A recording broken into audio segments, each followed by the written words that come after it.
హరి ఓం. ఇంకా ప్రవచనానికి సంబంధించినంత వరకు ఈనాడు మీకు లింగావిర్భావమును గూర్చి వివరణ చేస్తాను అని చెప్పాను. అసలు లింగం అనగానేమి, అసలు శివలింగ దర్శనము ఎందుకు చెయ్యాలి? దేవాలయంలోకి వెళ్ళి అందరు మూర్తులు కరచరణాదులతో ఉంటే, కాళ్ళు చేతులతో చక్క తలకాయ కనపడుతూ, ముక్కు కనపడుతూ, నోరు కనపడుతూ ఉంటే, ఒక్క పరమశివుడు మాత్రం లింగస్వరూపంగా ఎందుకుంటాడు? దాని వెనకాతల ఏదైనా భావన ఉన్నదా? అసలు ఎటువైపుకి తిరిగి పూజ చేయాలి? ఆ లింగాకృతి ఎందుకు వచ్చింది? లింగము అన్న మాటకు అసలు అర్థం ఏమిటి? ఈ విషయాల్ని మీకు నేను విజ్ఞాపన చేసే ప్రయత్నం చేస్తాను. మీరు ఒక్కసారి ఆలోచన చేయండి. మీకు భగవంతుని యొక్క స్వరూపమును పట్టుకోవడంలో మనస్సు మునక వేయడానికి తేలిక మార్గం ఒకటి వేదం చెప్పింది. ఎంత అందమైన మాట చెప్పిందో తెలుసా అండి? ఋతం పిబంతౌ సుకృతస్య లోకే గుహా ప్రతిష్టౌ పరమే పరార్ధే యో వేద నిహితం గుహాయాం అంది. ఒక పదార్థం ఒకటి ఉందయ్యా, అది నీ యొక్క మాంసనేత్రములకు గోచరము కాదు, అది కనపడదు. నువ్వు ఇలా చూస్తే నామరూపాలు కనపడతాయి, కానీ ఆ పదార్థం, ఆ పరబ్రహ్మము నీ కంటికి కనపడదు. ఈ కంటి చేత నీవు చూడలేవు. ఈ కంటి చేత చూడబడనటువంటి పరబ్రహ్మము ఉన్నది అని మాత్రం నీకు తెలుస్తోంది. గాలిని మీరు చూస్తున్నారా? గాలిని మీరు ఎప్పుడు చూడలేదు, కానీ గాలి వలన మనం బతుకుతున్నామా లేదా? గాలి వేస్తోంది, గాలి వీస్తోంది అని మనం తెలుసుకుంటున్నామా లేదా? త్వగింద్రియం వల్ల, ఆ స్పర్శేంద్రియం వల్ల. చర్మానికి తగిలితే ఆ గాలి వీస్తోందండి అంటున్నాం కదా. గాలి వెయ్యకపోతే గాలి వీయట్లేదండి, చాలా ఇబ్బందిగా ఉంది, ఒక్క పెట్టేస్తోంది, చెమట పెట్టేస్తోంది అంటాం కదా. అలా భగవంతుడు కేవలము మీకు మాంసనేత్రమునకు కనపడనంత మాత్రం చేత భగవంతుడు లేదని అనరాదు. అలా అంటే ఏమవుతుంది? ఏమంటే మీరు ఉన్నాడు ఉన్నాడు ఉన్నాడు అంటున్నారు, మేము లేవు లేడు లేడు అంటున్నాం. మీరు అనరా మాట. మీరు అలా అనేవాళ్ళు అయితే ఇంత భక్తితో వచ్చి ఇక్కడ కూర్చో. నేను మాట్లాడేది దేని గురించి అంటే, అటువంటి భావన ఏర్పడినటువంటి సంస్కారం ఉంటే నేను చెప్తున్నాను. భగవంతుడు లేడు అన్నారనుకోండి, భగవంతుడు లేడు అనవలసి వస్తే ఈ ప్రకృతిలో అనేకమైనటువంటి విషయాలు జరుగుతున్నాయి. దీనికి ఎవరు కర్త? ఒకరు ఉండాలి కదండి. మీరు చూడండి, ఒక పూల కుండీలో మీరు ఒక మల్లె తీగ వేశారు, దానికి ఒక చిన్న మొగ్గ పట్టింది. మీరు ఆ చిన్న మొగ్గని తీసి రేకులు బలవంతంగా విప్పారు.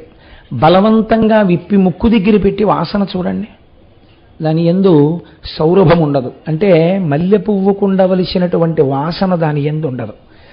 మీరు ఆ మొగ్గను అలాగే ఉంచి మరునాడు ఉదయం కుండీ దగ్గరికి వచ్చి చూడండి, అది ఇంకొంచెం పెరుగుతుంది. పెరగడంలో గమ్మత్తు ఏమిటంటే, దానికున్న రేకుల దగ్గర నుంచి, ఆ కింద ఉండేటటువంటి చిన్ని చిన్ని ఈనెల దగ్గర నుంచి అన్నీ సమానంగా పెరుగుతాయి. ఒకానొక నాడు అదొక పెద్ద మల్లె మొగ్గ అవుతుంది. సాయంకాలం అయ్యేటప్పటికీ అది బాగా అరవిరిసి ఉంటుంది. రేకులు ఇలా కింద వరకు విచ్చుకుంటాయి. మీరు ఇప్పుడు దగ్గరకు వెళ్ళి వాసన చూడక్కర్లేదు. మీరు అక్కడికి వెళ్ళి నిలబడినా దాంట్లోంచి మల్లెపువ్వు వాసన వస్తుంది. ఈ మొగ్గని ఇలా పెంచిన వాడెవరు? ఈ మల్లె మొగ్గలోకి మల్లె వాసనే ఏర్పాటు చేసిన వాడెవరు? మీరు నేను కాదు కదా. అంతవరకు ఖాయం, మనం ఏర్పాటు చేయలేదు. అలాగే ఒక సన్నజాజి తీగ యందు సన్నజాజి యొక్క సౌరభమే ఉండాలి. మీరు ఒకే ఒక పెద్ద కుండీ తీసుకుని ఒక మల్లె చెట్టు, ఒక జాజి తీగ, ఒక కుంకుడు చెట్టు, మూడింటిని వేశారనుకోండి, అంటే అంత పెద్ద చెట్టు అవుతుందా అని ఊహకి చూడండి. ఒకే మడి కట్టి పోనీ వేశారండి. ఒకే మడిలో మీరు గీత గీసిన చోట మీరు పోసిన ఒకే నీళ్లు తాగినటువంటి ఈ తీగలు మల్లె పువ్వు వాసనే ఇస్తుంది, జాజి పువ్వు వాసనే ఇస్తుంది, కుంకుడుకాయ చేదు రుచి కలిగినటువంటి కుంకుడుకాయనే కాస్తుంది. అదే మట్టి కదా.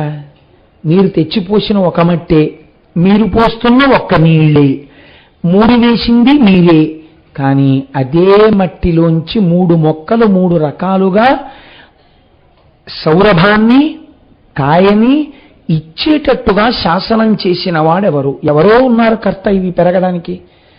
ఇలా పెరిగేటట్టుగా చేసినటువంటి కర్త ఒకడున్నాడే, వాడు బ్రహ్మము. ఇప్పుడు ఈ బ్రహ్మం ఎక్కడున్నది అని అడిగారు. అంటే శాస్త్రం అంది, బ్రహ్మం ఎక్కడున్నదని అడక్కు, బ్రహ్మమునే నీవున్నావు. ఆ బ్రహ్మమునందే నువ్వు ఉన్నావు, నీవే బ్రహ్మమై ఉన్నావు, నీకు తెలియడం లేదంతే. కాబట్టి ఇప్పుడు అంతటా నిండిపోయినటువంటి ఈ పరబ్రహ్మాన్ని చూడడానికి ఈ మాంసనేత్రము సరిపోతుందా? ఈ మాంసనేత్రం మహా చూస్తే ఎక్కడి వరకు చూస్తుందండి? ఇలా తలెత్తి చూస్తే ఆకాశంలో మన భూమి కన్నా కొన్ని వేల రెట్లు పెద్దదైన నక్షత్రాన్ని ఇంత చిన్నదిగా మిణుకుమంటున్నట్టుగా చూపిస్తుంది. అంత మాత్రం చేత నక్షత్రం మిణుకుమంటూ ఇంతే ఉందని మీరు అనుకుంటున్నారా? అది భూమి కన్నా కొన్ని వేల రెట్లు పెద్దది, కానీ చాలా దూరంలో ఉండడంలో మీకు అది మిణుకుమంటున్నట్లుగా కనపడుతోంది.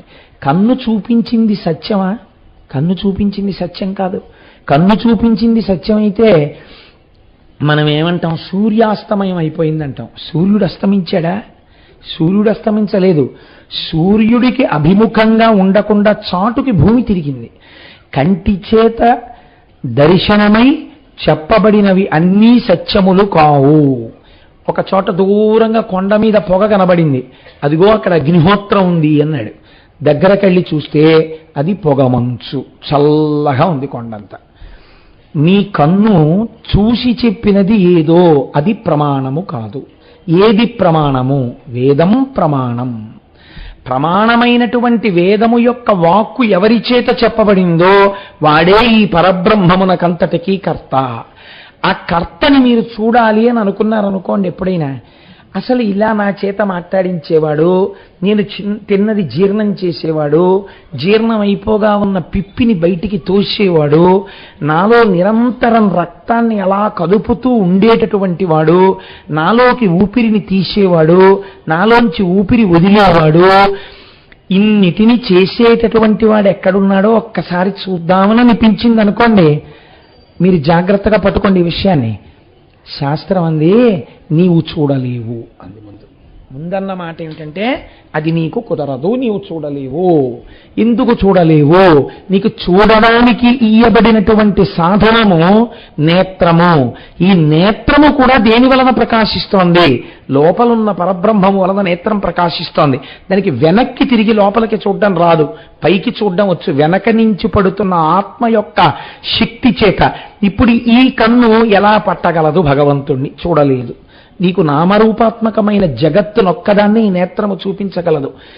పటకారని చెయ్యి పట్టుకోగలదు, కానీ చేతిని పటకార ఎప్పుడూ పట్టుకోలేదు. కన్ను ఆత్మచేత ప్రకాశించాలి తప్ప కన్ను ఆత్మని ప్రకాశింపచేయలేదు. కాబట్టి ఈ మాంసనేత్రం చూడదు. కాబట్టి చూడగలవా? చూడలేవు. ఏమండి మీరు ఆ మాట అంటే మరి మాకు బెంగగా ఉంది. అయితే ఇంకా అసలు మాకు ఇవన్నీ చేసిన కర్త ఒకడున్నాడు, వాడిని ఒక్కసారి చూడాలంది మాకు. మరి చూడ్డం కుదరదా అంటే శాస్త్రం అంది, వాడు ఎలా ఉంటాడో అంతటా నిండిపోయిన వాణ్ణంతటినీ తీసుకొచ్చి వాడి రూపమే ఇక్కడ ఉన్నది అని మీకు అందేటట్టుగా ఈశ్వరుడు నిర్దేశింపబడినాడు దీని యందని మీకు అర్థం అవడానికి మేము ఒక వస్తువుని చూపిస్తాం. అదే పరబ్రహ్మము. దానికి లింగమని పేరు. అక్కడొచ్చింది లింగము అనేటటువంటి మాట. కాబట్టి ఇప్పుడు లింగ దర్శనమునకు ఏది ప్రధానము? ఆర్తి ప్రధానము. ఆర్తి దేని వలన ప్రధానము? విచారణ వలన ప్రధానము. మీకు విచారణ కలగాలి ఎప్పుడో ఒకప్పుడు. కంటికి కనపడుతున్నవన్నీ సత్యాలనుకుని వెళ్ళిపోయాడు అనుకోండి, తప్పేం లేదు, బానే ఉంటుంది. ఈ కంటికి ఏం కనపడుతుంది? నా భార్య కనపడుతుంది. ఈ కంటికి ఏం కనపడుతుంది? నా బిడ్డలు కనపడతారు. ఇవి సత్యాలనుకుని నేను వెళ్ళిపోవడం మొదలెట్టాను అనుకోండి, జీవితంలో రెండు ఎండుకట్టెలు నదీ ప్రవాహంలో కలుసుకున్నాయి. కలుసుకున్న రెండు కట్టెలు అలా కలిసి ప్రయాణం చెయ్యవుగా, ఏదో ఒక కట్టె విడిపోతుంది, ఆ తర్వాత రెండో కట్టె కూడా విడిపోతుంది. ఏది సత్యమని నువ్వు నమ్మి తిరుగుతున్నావో అది అసత్యమో అది కాలగర్భంలో కలిసిపోతుంది. కానీ నువ్వు కొంతకాలం ఉండి వెళ్ళిపోయినా తర్వాత కూడా ఉన్నది, నీకు ముందు ఉన్నది ఒక వస్తువు ఉన్నది. ఆ వస్తువు ఏదో అది సత్య వస్తువు. ఆ సత్య వస్తువు గురించి విచారణ చెయ్యడానికి దీన్ని నువ్వు ఋతుమంతం చేసుకోవాలి. దీన్ని ఆధారం చేసుకుని దాన్ని పట్టుకోవాలి. దాన్ని ఒక్కసారి చూడాలన్న తాపత్రయం నీకు కలగాలి. ఇప్పుడు ఇది రెండు కారణముల చేత ఆవిర్భవిస్తుంది. ఒకటి, చూడాలని తాపత్రయపడిన వాళ్ళు ఎవరున్నారో వాళ్ళ ఆర్తిని చూసి వాళ్ళకి కనపడ్డం కోసమని వచ్చాడు ఆయన. అందుకే వేదాహమేతం పురుషం మహాంతం ఆదిత్యవర్ణం తమసస్తుపారే సర్వాణి రూపాణి విచిత్య ధీర నామాని కృత్వాభివదన్ యదాస్తే. ఇలా మేం చూడాలనుకుంటున్నాము అని చెప్పబడినటువంటి పరబ్రహ్మము వాళ్ళు ఎలా కోరుకున్నారో అలా కనపడినది. మా చిన్నతనంలో ఇప్పుడంటే చాలా తక్కువైపోయింది, కానీ పంచదారతో చేసిన చిలకలు, కోడి పుంజులు ఇవన్నీ అమ్మేవారు. ఏదో ఇంట్లో కొన్ని శుభకార్యాలు జరిగినప్పుడు అవి తయారు చేసే వాళ్ళ దగ్గరికి వెళ్ళి, అయ్యా మాకు పంచదార చిలకలు ఒక 2 కిలోలు, పంచదార కోళ్ళు ఒక 2 కిలోలు, పంచదార నెమళ్ళు ఒక 3 కిలోలు, పంచదార హంసలు ఒక 5 కిలోలు ఇమ్మంటే వాళ్ళు దేనికి అవి అట్టపెట్టెలో పెట్టి ఇచ్చేసేవారు. ఇప్పుడు ఇవన్నీ తీసుకొచ్చి పిల్లలు సంతోషిస్తారని ఒక కోడిని, ఒక కుక్కని, ఒక హంసని, ఒక నెమలిని అక్కడ పెట్టి చూపించి, చూసావా ఎలా ఉన్నాయో అన్నాడు. ఇప్పుడు కోడిని తింటానని అనగారండి అని సరదాగా వాడు కొరికాడు. కోడి ఎలా ఉంది? తీయగానే ఉంది. వాడు నెమలిని తింటానని తిన్నాడు, ఎలా ఉంది? తీయగానే ఉంది. వాడు హంసని తింటానని తిన్నాడు, ఎలా ఉంది? తీయగానే ఉంది. కోడిగా, హంసగా, నెమలిగా కనపడుతున్నది పంచదార పాకమే. కానీ పంచదార పాకము కనపడదు.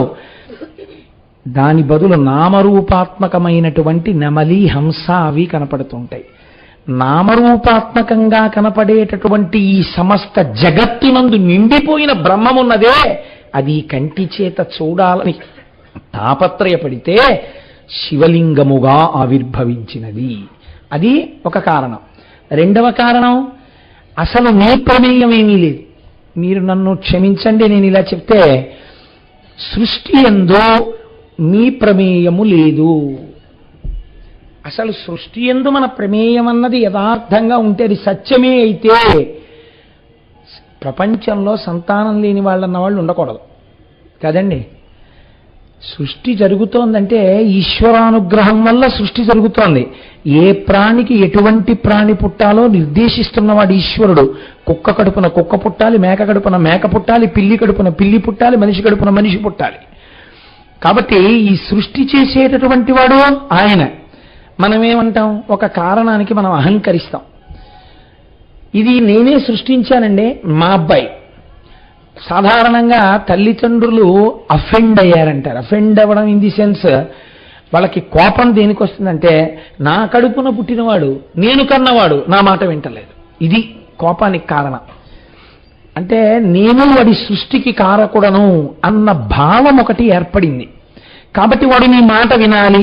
ఇది నేను సృష్టించాను కాబట్టి నాది అధికారం.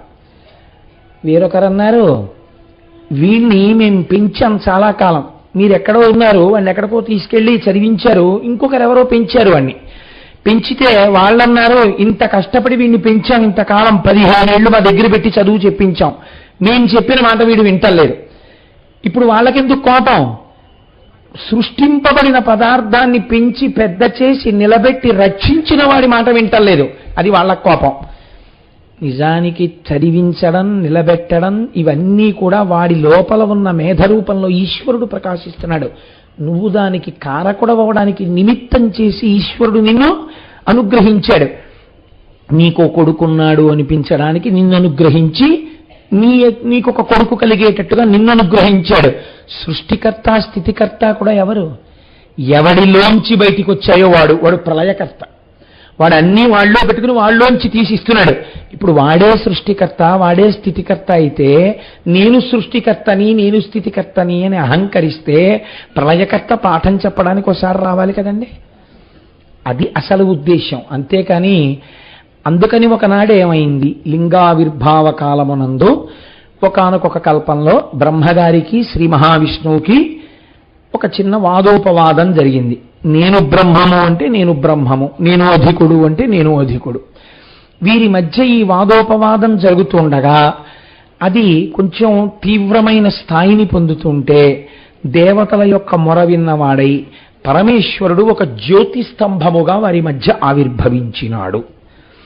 ఇలా ఎందుకు ఆవిర్భవించాలి? మీరు దీన్ని కొంచెం జాగ్రత్తగా పట్టుకోవాలి. ఒక జ్యోతిస్తంభంగా ఆవిర్భవించాడండి అని నేను అన్నాను అనుకోండి, జ్యోతిస్తంభం అనగానేమి అంటే ఒక బ్లోట్ అని చెప్పచ్చాము. బ్లో అవుట్ ఏముందండి, గ్యాస్ భూమిలోంచి అలా పైకి వచ్చేస్తే మండింది అనుకోండి, అలా పొడవుగా ఒక స్తంభాకృతిలో మండుతుంటుంది కదా.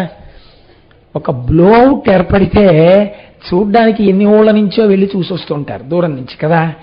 అలాంటి బ్లో అవుట్ దెబ్బలాడుకుంటున్న ఇద్దరి మధ్యలోకి వచ్చింది అనుకోండి. ఇప్పుడు వాళ్ళిద్దరూ దీని సంగతి తర్వాత చూద్దాం దెబ్బలాడుకుంటారా, దీని సంగతి చూస్తారా, ఇదేటో ఇలా వచ్చేసింది ఇంత పెద్ద జ్యోతి స్తంభం ఏమిటంటారా. అంటే ముందు కంటిని ఆకర్షిస్తుంది జ్యోతి. కాబట్టి ఇప్పుడు ఆ జ్యోతి స్తంభము ఏర్పడినది. మీరు అలా ఆనుకోకండి అమ్మా, అలా కూర్చోకుండా సరిగ్గా కూర్చోండి. ఆ జ్యోతి స్తంభం ఒకటి ఏర్పడినది. ఆ జ్యోతి స్తంభాన్ని చూడగానే బ్రహ్మగారికి శ్రీ మహావిష్ణువుకి వారు యందు ఉన్నటువంటి వ్యగ్రత ఉపశమించినది. ఉపశమించింది. ఒరే మన ఇద్దరం చాలా గొప్పవాళ్ళం అనుకుని దెబ్బలాడుకుంటున్నాం కదా, మన ఇద్దరి మధ్యలో కొత్తది ఇంకోటి వచ్చింది, ఇదేమిటి అనుకున్నారు. సరే బాగానే ఉంది, ఇది కూడా ఒకందుకు మంచిదే. ఎందుకు మంచిది, మన ఇద్దరిలో ఎవరు గొప్పవాడో తెలుసుకోవడానికి ఇది బాగా పనికొస్తుంది. అసలు ఇలా చూస్తే పైన కనబట్టలేదు, ఇలా చూస్తే కింద కనబట్టలేదు, ఎక్కడి నుంచి వస్తోందో తెలియట్లేదుగా. నేను పైన ఇది ఎక్కడుందో దీని మొదలు కనిపెడతా, నువ్వు కింద కనిపెడతావా? కనిపెడతాను. ఇప్పుడు శ్రీ మహావిష్ణువు వరాహ రూపంలో భూమిని తవ్వుకుంటూ వెళ్ళిపోయారు దాని ఆది కనుక్కోవడానికి. ఇప్పుడు పైకి చతుర్ముఖ బ్రహ్మగారు హంసవాహనం ఎక్కి దాని యొక్క చివర కనుక్కోవడానికి వెళ్ళిపోతున్నారు. ఈ పైకి కిందకి కనుక్కోవడానికి వెళ్ళిపోతున్న వాళ్ళలో ముందు సత్వమావిర్భవించినటువంటి వారు శ్రీమన్నారాయణుడు. ఆయన అనుకున్నారు, ఎంత వెళ్ళినా ఈ జ్యోతి స్తంభము యొక్క మొదలు కనపట్టలేదు. అందుకని భిత్వా పాతాళ నిలయం గత్వా దూరతరం హరిహి నా పశ్యత్తస్య సంస్థానం స్తంభస్యానలవర్చసః. ఎంత వెతికినా దీని యొక్క ఆది మొదలు కనపట్టలేదు. కాబట్టి ఇది ఖచ్చితముగా పరబ్రహ్మమిది, దీని యొక్క మొదలు నేను కనిపెట్టలేకపోయాను. కాబట్టి ఆయన మళ్ళీ భూమి మీదకి వచ్చి కూర్చున్నారు. బ్రహ్మగారు రజోగుణ సంపర్కం ఉన్నవాడు కొద్దిగా. ఆయన పైకి ఎక్కుతుంటే ఎంతసేపు పెడతాంరా ఇలాగా, ఏమిటి అంత వెళ్ళినా కనపట్టలేదు. ఆయన ఇబ్బంది అలా ఏమిటంటే కింద ఆయనకి కనపడిపోయిందేమో అని. అందుకని ఆయన అలా వెడుతూనే ఉన్నారు. ఇంతలో పైనుంచి ఓ కేతకి పుష్పం ఒకటి కింద పడింది, ఓ మొగలిపు. దాన్ని టక్కున పట్టుకుని అడిగారు ఆయన, ఎక్కడి నుంచి వస్తున్నావు అని అడిగారు. అబ్బో ఎవరో ఒక మహానుభావుడు పరమభక్తితో ఇలా శంకరుడి మీద వేశాడు, మీరు ఇది చాలా జాగ్రత్తగా పట్టుకోవాలి. ఇంత పైన తలకాయ ఉంటే దాని మీద పువ్వు ఎలా పడిందండి, ఎవరు పూజ చేశారు అంటే ఎవరో భక్తుడైన వాడికి లొంగిపోయాడు ఆయన, అహంకరించిన వాడికి దొరకలేదు ఆయన కదండి. ఆయన ఎవరో పూజ చేశాడు, ఆ మొగలి పువ్వు తల మీద ఎట్టుకున్నాడు ఆయన. చాలా కాలం తర్వాత మీ ఇద్దరు దెబ్బలాడుకోవడం చూసి అంత పూర్వమే కొన్ని సంవత్సరాల క్రితం ఆయన ఎందుకో సంతోషంగా ఇలా అన్నాడు. అంటే ఆ పైనుంచి నేను కింద పడ్డాను, ఇలా నేను కొన్ని సంవత్సరాల నుంచి పడుతూనే ఉన్నాను ఇలా కిందకి, ఈ ప్రయాణం జరుగుతోంది, మీరెక్కడికి వెళ్తున్నారని అడిగింది. అయ్య బాబోయ్ నువ్వు ఇలా ఎన్నో ఏళ్ల నుంచి పడుతున్నానంటున్నావు అంటే ఎప్పటికి కనపడుతుంది నాకు, పోన్లే కానీ ఒక ఉపకారం చేస్తావా అన్నాడు. ఏం కావాలి మీకు అని అడిగింది. అడిగితే ఏమి లేదు, కిందకి వెళ్ళిన తర్వాత శ్రీమన్నారాయణుడు ఉంటారు, నేను ఆ పై భాగాన్ని చూశానని ఆయనకి సాక్ష్యం చెప్తావా అన్నాడు. చెప్పను అంటే చతుర్ముఖ బ్రహ్మగారు సృష్టికర్త, అందుకని చెప్తాను అంది మొగలిపువ్వు. సరే శివమహాపురాణాంతర్గతం కాదు కానీ ఇతర పురాణాల్లో సమన్వయం ఏమిటంటే అక్కడే ఒక ఆవు కూడా కనపడింది. ఆ ఆవుని నువ్వెందుకు వెళ్ళావంటే పైన అభిషేకం చేసి వస్తున్నాను, నేను ఆ పైనుంచి అప్పటి నుంచో దిగుతున్నాను, నువ్వు కూడా చెప్తావా అని చూశానని చెప్తాను ముఖంతో అంగీకరించింది.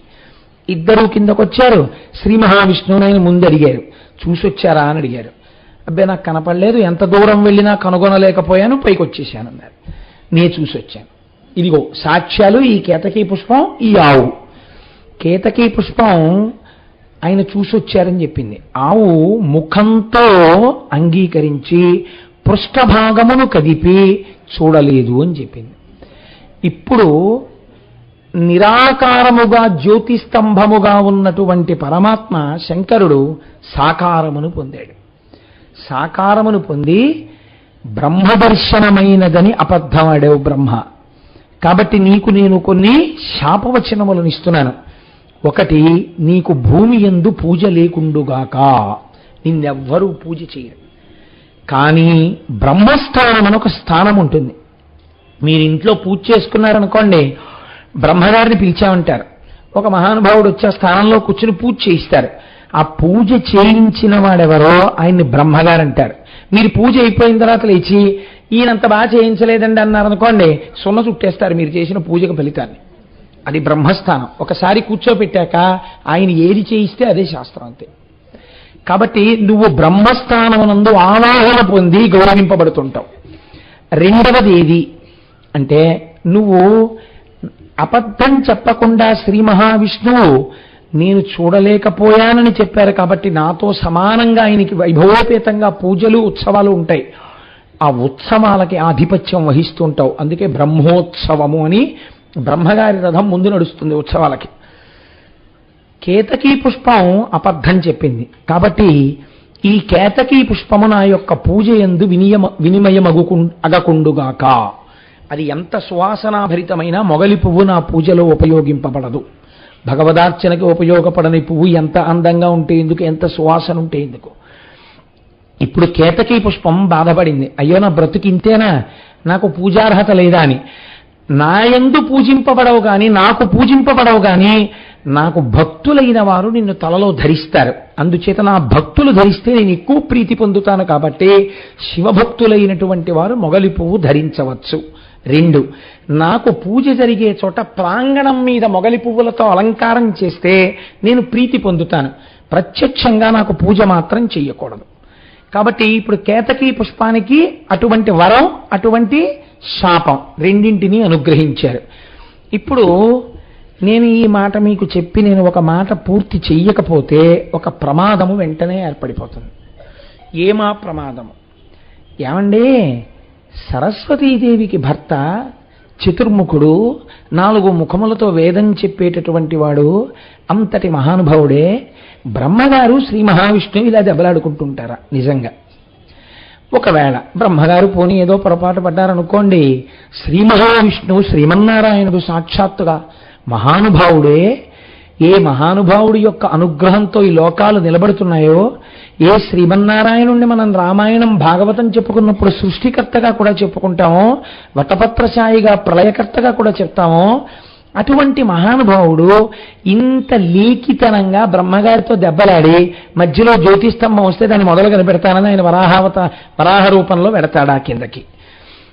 అసలు ఇదేనా దీని ఉద్దేశ్యం, లేకపోతే ఇంకేమైనా చెప్పాలని అనుకుంటోందా పురాణం? మీరు బాగా ఆలోచించండి.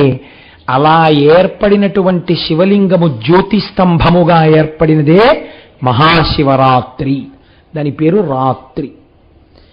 ఇది మెల్లమెల్లగా లింగాకృతి తగ్గిపోయి కంటి చేత చూడబడదగినటువంటి లింగాకృతిని పొందినటువంటి రూపమే అరుణాచలంలో ఉన్నటువంటి కొండ. ఆ శివుడు నిర్దేశించిన తరువాత పూజ ప్రారంభమైన రోజే మహాశివరాత్రి. ఇలా అయితే ఇంతవరకు బాగుంది. కానీ మరి ఈ బ్రహ్మగారి యొక్క స్థితి, శ్రీ మహావిష్ణువు యొక్క స్థితి ఏమి? మీరు ఒక్కటి గుర్తుపెట్టుకోండి. మీరు జాగ్రత్తగా సమన్వయం చేసుకుంటే బ్రహ్మ, విష్ణువు, శివుడు అనేటటువంటి మూడింటితోటే మీకు ఎప్పుడు ఏది చెప్పవలసి వచ్చినా వ్యాసుడు చెప్తుంటాడు. ఎందుకు చెప్తారో తెలుసా అండి? ఉన్న ఒక్క బ్రహ్మము ఈ 3గానే పనిచేస్తుంటుంది. సృష్టికర్త, స్థితికర్త, ప్రళయకర్త, పరబ్రహ్మం. మీరు ఒక్క విషయం కొంచెం జాగ్రత్తగా గమనించండి. శ్రీ మహావిష్ణువు స్థితికారుడు కాబట్టి ఆయన సత్వగుణ సంపన్నుడు కదండి. మనం ఆ మాట అంటాం కదా.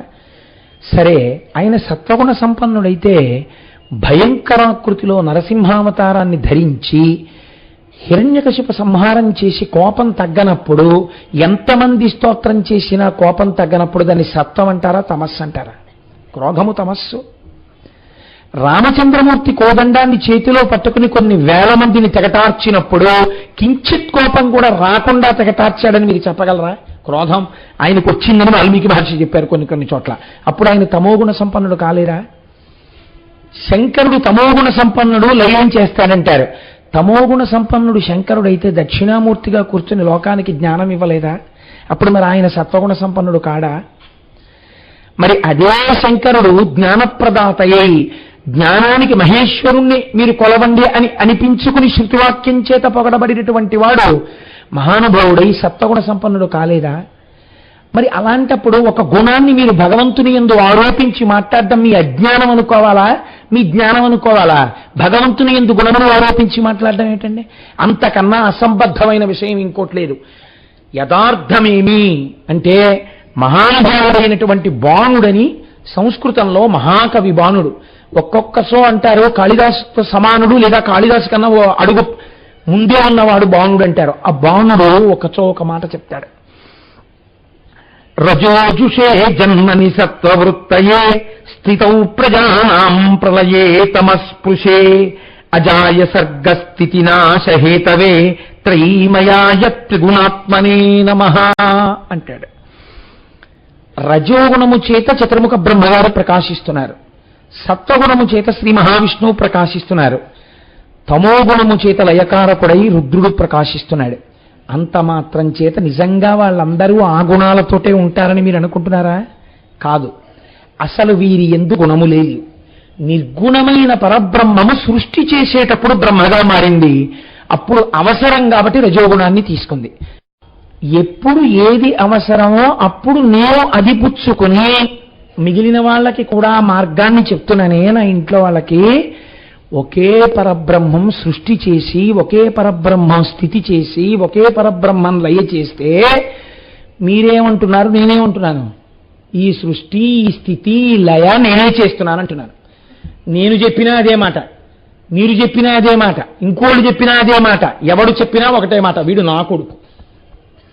కాబట్టి ఇప్పుడు సృష్టి యందు అహంకారం, స్థితి యందు అహంకారం, ఇవన్నీ రాశి పోసేస్తే మీ అహంకారాన్ని తీర్చడానికి వాళ్ళిద్దరూ ఈ కథ నడిపారు. కథ నడిపితే ఏమైంది? ఓరి పిచ్చాడా, అసలు ఇంకో పదార్థం ఉంది, అది చేస్తున్నది. ఆ పదార్థమునకు ఆద్యంతము లేదు, నీకు అసలు తెలియనే తెలియదు, దానికి తుద లేదు, మొదలు లేదు, అది అంతటా వ్యాపించిపోయింది. ఆ వ్యాపించిపోయినది ఇప్పుడు అగ్నిస్తంభంగా దిగింది. ఇప్పుడు అలా దిగితే అది వెలుతుర్లు విసిరింది. ఈ వెలుతుర్లు విసిరితే ఈ వెలుతురులో కళ్ళు కనపడుతున్నాయి. బాణుడు చెప్పిన ఈ శ్లోకాన్ని విని సంతోషించి వెంటనే కాళిదాస మహాకవి ఇలాంటి శ్లోకం ఒకటి చెప్పారు. నిజంగా ఎంత గొప్పగా ఉంటాయో చూడండి. ఏకైవ మూర్తిర్వివిధే త్రిదాస సామాన్యమేవం ప్రథమం పరత్వం విశోర్హరస్తస్య హరిః కదాచిత్ వేదాస్తయోస్తావపి ధాతురాద్యౌ. ఒకానొక నాడు బ్రహ్మగారు పెద్దవాళ్లా కనపడతాడు, విష్ణువు శివుడు ఆయన కన్నా తక్కువలా కనపడతారు. నువ్వు నా కనుబొమల మధ్యలోంచి పుట్టావా రుద్రుడు అంటాడు ఆయన. అమ్మవారు మొన్న అంది కదండి, ఒక వరసలో నువ్వు నాకు మామగారి అయ్యావయ్యా అంది.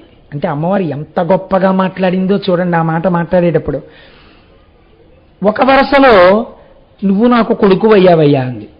బ్రహ్మము ఎప్పుడు ఎలా అవసరమో అలా మారుతుంది, అంతేకాని ఉన్నది ఒక్క పదార్థమే. కాబట్టి ఒకనాడు బ్రహ్మగారు ఎక్కువ, ఒకనాడు విష్ణువు ఎక్కువ, ఒకనాడు శివుడు ఎక్కువ. మీరు చూడండి, లోకంలో ఒక పోకడు ఉంటుంది. పిల్లలు ఆడుకుంటుంటారు, ఆడుకుంటున్నప్పుడు అన్ని ఒకేలాంటి సమతలంలో ఉన్న చోట సమానమైన ఎత్తున్నటువంటి స్తంభాలు ఉంటాయి. అలా ఎక్కడుంటాయండి అని మీరు అనుమానపడచ్చు. ఆ పెద్ద డాబా కట్టేసి పిల్లర్స్కి సంబంధించినటువంటి ఇనప ఊచలు పైకి వచ్చి ఉంటే పిల్లలు పరిగెడుతున్నప్పుడు ఆ ఊచల మీద పడిపోతారని ఆ ఊచలకి అరుగుల్లా కట్టేస్తారు. అన్ని సమానంగా కడతారు, వాటి మీద కూర్చుని ఏదో సాయంకాలం మాట్లాడుకోవచ్చు వేసంకాలంలోని. పిల్లలు ఏం చేస్తారంటే అన్ని సమానమైన స్తంభాలే. ఈ స్తంభాలకి మొట్టమొదట ఆడే ఆట ఏమిటంటే, నేను పెద్దాపురంలో నా ఇంట్లో చూసా, అందుకని బాగు స్వానుభవమున చెప్పు చవటలారా. ఈ పిల్లలు ఆ స్తంభాలు ఎక్కి నిలబడి ఎవడికి వాడి ఎలా చూస్తాడంటే, ఒక కోణంలో నేను ఎత్తు స్తంభంలో నిలబడ్డాను అని చూసినప్పుడు నిజంగానే అవతల వాడి ఎక్కిన స్తంభం చిన్నదిలా కనపడుతుంది. మీ దృష్టిలో దోషం. వాడు ఏమంటాడంటే, నేను ఎక్కిన స్తంభం చాలా పెద్దదంటాడు. వెంటనే వాడు ఇలా కిందకి చూసుకుని, నేను ఎక్కిన స్తంభం కూడా చాలా పెద్దది, నీ దానికన్నా నాదే హైట్ ఎక్కువ అంటాడు. ఇలా అందరు పిల్లలు నాది ఎత్తు అంటే నాది ఎత్తు, నాది ఎత్తు అంటే నాది ఎత్తు అంటాడు. ఇల్లు కట్టిన మేనమామ అక్కడే ఉండి ఓ నవ్వు నవ్వుకుంటాడు, ఇవన్నీ ఒకే ఎత్తు, పిల్లలు ఆడుకుంటున్నారంటాడు. పరబ్రహ్మమును ఒక్కొక్క రూపంలో ఉపాసన చేసేవాడికి ఆయా రూపముల యందు అభిమానం ఉంటుంది. ఉన్నప్పుడు వాడంటాడు ఇది ఎక్కువ అంటాడు. కానీ ఇది ఎక్కువ అది తక్కువ అనకూడదు, అన్నీ సమానం. కానీ నాకు ఈ స్తంభం మీద కూర్చోవడం సంతోషం అనాలి. అది పక్వత, అది జ్ఞానం. ఇది కాళిదాస మహాకవి చెప్తున్నాడు. ఒకనాడు బ్రహ్మ అధికుడిలా కనపడి శివ విష్ణువులు తక్కువగా కనపడతారు. వేరొక పురాణమునందు విష్ణు అధికుడై బ్రహ్మ శివుడు తక్కువగా కనపడతారు. రామాయణంలో ఆ శివ ధనస్సుని విష్ణువు విరిచేశారు రామచంద్రమూర్తి. హుం అన్నారు, శివధనస్సు ఆగిపోయింది. అప్పుడు ఎవరెక్కువ? విష్ణువు ఎక్కువ. ఇప్పుడు మీరు రామాయణం పలికి మాలించండి అంటారా? ఆది కావ్యం మరి ఎందుకు చెప్పుకున్నావు 42 రోజులు తరించడానికి? అలాగే ఒక్కొక్క నాడు వీళ్ళిద్దరూ కాదు, శివుడు ఎక్కువ. ఇప్పుడు నువ్వు తీర్పులు చెప్పడానికి నువ్వు అక్కర్లా, వాళ్ళకన్నా గొప్పవాడు ఏం కాదు. తీర్పు చెప్తే మళ్ళీ కిందకో పైకో వెళ్ళినవాడి నువ్వెందుకు తీర్పు చెప్తావు? జ్యోతిస్తంభం అంటే ఏమిటో తెలుసా అండి? అదే అంతటా ఉన్నది. ఎన్ని దీపాలు వెలుగుతున్నా వెలుగుతున్నది ఒక్క జ్యోతి రూపమే. ఇన్ని రూపాలుగా ఉన్నది ఒక్కటని నువ్వు తెలుసుకోవడం జ్యోతిర్లింగ ఆవిర్భావం. కాబట్టి ఇప్పుడు ఈ అర్ధరాత్రి వెలిగినటువంటి జ్యోతిస్తంభం వెలిగితే రుద్రం దానికి ప్రార్థనా శ్లోకం చెప్పింది. ఆపాతాల నభస్థలంత భువన బ్రహ్మాండమా విస్ఫురత్ జ్యోతిస్ఫాటిక లింగ మౌళి విలసత్పూర్ణేందు అంతామృతై అస్తోకాప్లుతమేకమీశమనిశం రుద్రాను వాకాంజపం ధ్యాయేత్ ఈప్సిత సిద్ధయే ధ్రువపదం విప్రోభిషించేత్ శివం బ్రహ్మాండ వ్యాప్తదేహ భసిత హిమరుచాభాసమానా భుజంగై కంఠే కాళాః కపర్దాః కలిత శిశికలశ్చండ కోదండహస్తాః అంది. అది పాతాళము నుంచి బ్రహ్మాండములు ఎక్కడ వరకు ఉన్నాయో అక్కడ వరకు అదంతా ఒక పెద్ద జ్యోతి లింగాకృతి. దీని మీద చంద్రుడనబడేటటువంటి అమృతము ఉన్నది. ఈ చంద్రుడు కరిగి అమృతము స్రవించి దాని మీద పడుతోంది. ఆ పడుతున్నటువంటి అమృత స్రావమవుతూ తడుస్తోంది. ఆ తడిసినటువంటి శివలింగం ఇప్పుడు చల్లగా ఉంటుంది. ఆ శివలింగం చల్లగా ఉంటే లోకాలన్నీ చల్లగా ఉంటాయి. అందుకే శివలింగం మీద ధారాపాత్ర కట్టి వదిలేస్తారు. అది చంద్రబింబంతో సమానం. ఎప్పుడు నీళ్లు పడుతూ లింగం చల్లగా ఉంటే మనం చల్లగా ఉన్నామని గుర్తు. కాబట్టి ఇప్పుడు ఆ ఏర్పడినటువంటి జ్యోతి స్తంభము ముందు కంటిని ఆకర్షించింది. అర్ధరాత్రి పుట్టింది. అందుకే మీరు చూడండి, ఎప్పుడు చేస్తున్నాం మనం శివరాత్రి అంటే, ఏమంటే మీ అందరూ రేపు రాత్రి 7 గంటలకి రండి పూజ చేసుకోవడానికి అన్నామా? రేపు ఉదయం రండి పూజ చేసుకోవడానికి అన్నామా? రేపు ఉదయం రండి అన్నాం. అప్పుడు మీరు ఏమనాలి? ఏమండి మీరు ఈ పూజ ఎందుకు చేయిస్తున్నారు? శివరాత్రి కాబట్టి. శివరాత్రి అనగానేమి? రాత్రి పూజ. మరి అటువంటిప్పుడు మీరు రాత్రి చేయించకుండా పొద్దున చేయించడం ఏంటి?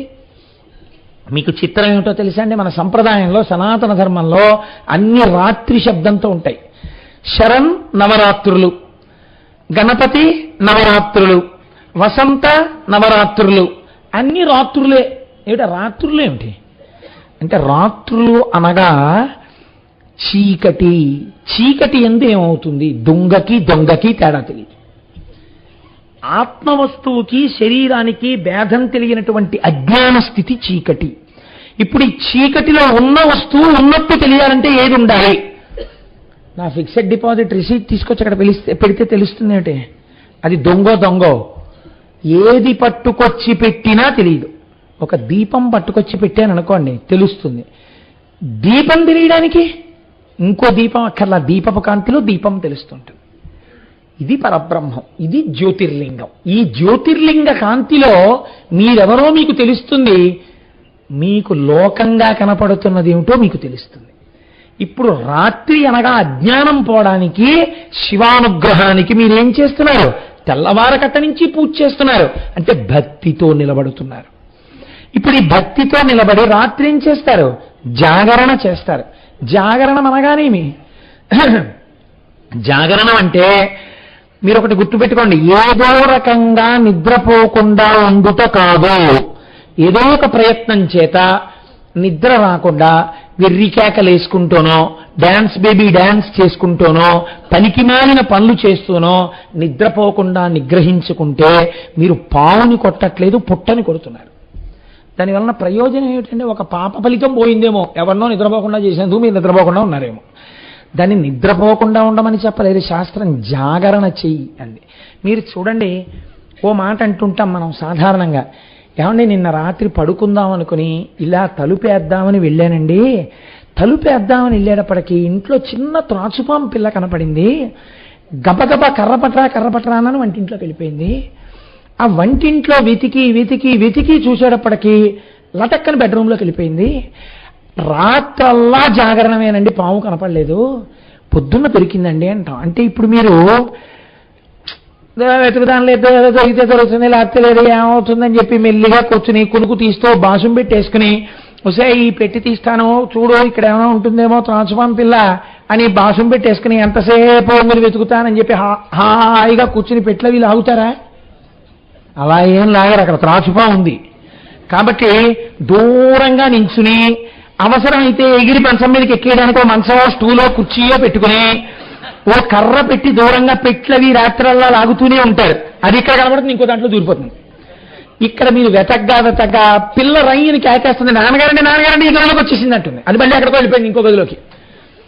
జాగరణమనగా ఆవుస్తూనే వెతుకుతూ పరమ అప్రమత్తంగా ఉండుట. ఇప్పుడు అప్రమత్తంగా ఉండడానికి మీరు ఏమిటి ప్రధానం? కరెంటు తీసేయడం ఈ రాష్ట్రమునకు లక్షణము. కాబట్టి చీకటి గబాలను ఎప్పుడు తీసేస్తారో ఉసే త్రాచుపాం కాళ్ళెక్కే మీ మీదకి ఎక్కేస్తుంది. ముందే ఛార్జింగ్ లైట్లన్నీ వెలిగించట్టే పెట్టు, గబాల చీకటి కరెంటు తీసేశారంటే కుట్టేస్తుంది ఎవరు. కాబట్టి మీరు ఏది మాత్రం ముందు పెట్టుకుంటారో దీపాలు సిద్ధంగా ఉంచుకుని వెతకడం మొదలెడతారు. దీపాలు సిద్ధంగా పెట్టుకుని వెలిగించడం, పగలంతా దీపాలు వెలిగించడమే మీరు చేసే పూజ. మనస్సుని ఈశ్వరాభిముఖం చేయడం, అందుకు ఉపవాసం. ఉపవసి ఈశ్వరుడికి దగ్గరగా వెళ్ళారు. అలా వెళ్లకుండా లొల్లి పూజ చేశారనుకోండి మీరు, దానికి అర్థం లేదు. ఎందుకు వెళ్ళావు ఆ గుళ్ళోకి? ఏం చేశావు? జనం, విపరీతమైన జనం, నువ్వు వాళ్ళతో తోసుకున్నావు. ఒకరినొకడు తోసేశాడు. అక్కడ శివలింగం దగ్గరికి వెళ్ళావు, నమస్కారం. అది ఏమిటో నీకు తెలియదు, నువ్వేమిటో దానికి తెలియదు. దానికి తెలుసు కానీ నీకు తెలియదు. ఓ నమస్కారం. అక్కడి నుంచి ఆ పత్రంతా తొక్కేయడం, ఆ అభిషేక జలాలన్నీ తొక్కేయడం, బయటికి వచ్చేయడం, వచ్చేసేసి అమ్మాయి అయిపోయింది శివదర్శనం.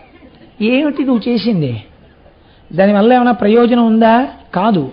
ఉపవాసం అనగా ఇప్పుడు మనం రేపు చేద్దామనుకుంటున్నది ప్రశాంతంగా మనస్సుని ఈశ్వరాభిముఖం చెయ్యడం. అలా చేస్తే జన్మానికి ఒక్క శివరాత్రి చాలంది శాస్త్రం. ఇప్పుడు పగలంతా ఉపవాసం చేసి రాత్రంతా జాగరణ చెయ్యి. జాగరణం అంటే ఏం చేస్తావు? పావునే వెతుకు, పావు దగ్గరికి రాకుండా చూసుకోవడం జాగరణం కదండి. అలా కూర్చుని పాము పెట్టి లాగుతూ పెట్టి వెనకాల పావుందేమో అనుకుని లాగుతుండగా ఇలా కళ్ళు పడిపోయి కునుకొచ్చేసిందే అంటారేంటి మీరు? ఒక్కనాటికి రమ్మన్నా రాదు నిద్ర. ఇంట్లో త్రాచుపా ఉంది. పగయగలిగనేని పామున్న ఇంటిలో ఉన్న ఎట్ల కాక ఎట్టులుండు అంటాడు ఆదిపర్వంలో మహానుభావుడు అన్నయ్య గారు. అలా పావున్న ఇంట్లో నిద్ర ఎందుకు వస్తుందంటే జాగరణమే ఉంటుంది. నీలో ఉన్న పావుని వెతకడమే జాగరణము. ఏది నీలో ఉన్న పాము? కోట్ల జన్మల నుంచి కాట్లేస్తోంది ఇది నిన్ను. అవే ఒక్క పాము కాదు, అజ్ఞానమన్న రూపంలో అది 6 పడగల పాము ఒకటి ఉంది. కామ క్రోధ లోభ మద మోహ మాత్సర్యములన్న 6 పడగలతో మనస్సు. ఇప్పుడు దీన్ని నువ్వు చంపలేవు.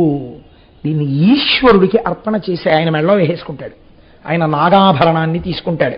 తీసుకుని నీకేమిస్తాడు? ఆయన వీటిని మారుస్తాడు. కామము ఈశ్వర కామము, క్రోధము ఏమిటి నాకు దిక్కుమాలిన కోపం అని కోపం మీద కోపము, లోభము అమ్మో నేను ఇంకా భగవత్ సంబంధమైన విషయాలు ఇంకొక 2 శ్లోకాలు నేర్చుకోవాలి, సుబ్రహ్మణ్య భుజంగం నా నోటికొచ్చేయాలి, ఈ లోభం. మదము నా భగవానుడు నాకున్నాడు, ఎందుకంటే నాకేమిటి బెంగ, నాకున్నాడండి ఈశ్వరుడు, ఇది నీ గర్వం. భక్తి చేత కలిగినటువంటి అతిశయం దీన్నిగా మార్చి ఇప్పుడు నీకు ఎటువంటి పావునిస్తున్నాడు? అది పావు కాదు, ఇప్పుడు నీకు ఈ 6 గుణములనేటటువంటి పుష్పాన్ని ఇస్తున్నాడు.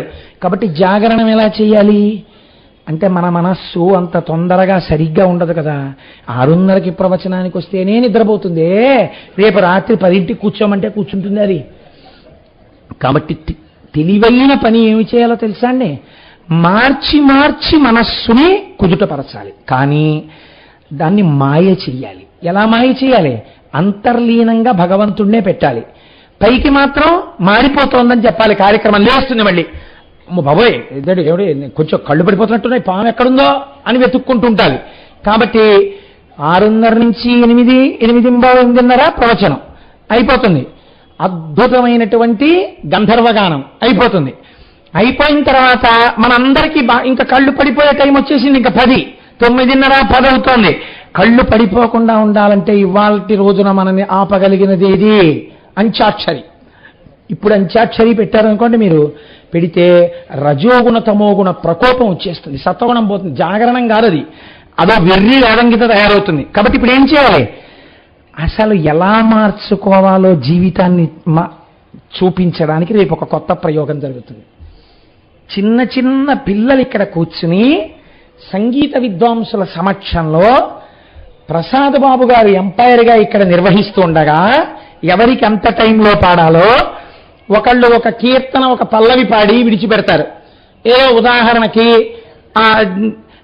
అదిగో అల్లదిగో శ్రీహరివాసము 10,000 శేషుల పడగలమయము అని వదిలేస్తారు. మీరిప్పుడు మా మీద ఏమున్నాయి మీరు అందించకూడదు ఎవరును, మీరు దాన్ని వినాలి. ఇప్పుడు మీ మనస్సు ఏం చేస్తుంది? డ్రిల్ చేస్తుంది. మా మీద ఏమున్నాయి కీర్తనలు, మా మీద ఏమున్నాయి కీర్తనలు అని ఆ మముబ్రోవామని మముబ్రోవామని కాదు, ననుబ్రోవామని ఆ కీర్తన అని మీలో మీరు మాట్లాడుకుంటుంటారు. ఈలోగా ఈ పిల్లలు పాడతారు, అబ్బాయి ఎంత బాగా పాడారో అనుకుంటారు. ఇలా వాళ్ళ మధ్య భగవత్ సంబంధమైన అంత్యాక్షరి జరుగుతుంటుంది. ఇప్పుడు ఈ కీర్తనలు వింటూ మీరు కూడా మనస్సటు పెట్టుకుంటారు. అయిపోయింది. అద్భుతమైన భరతనాట్యం, శివతాండవం జరుగుతాయి. అయిపోతుంది. జ్యోతిర్లింగం ఆవిర్భవిస్తుంది. 12 అయింది, మీకు తెలియదు 12 అయిపోయిందని. జ్యోతిర్లింగం వచ్చేసింది. అంటే మీ 6 గుణాలు పోయాయి, దుర్గుణాలు.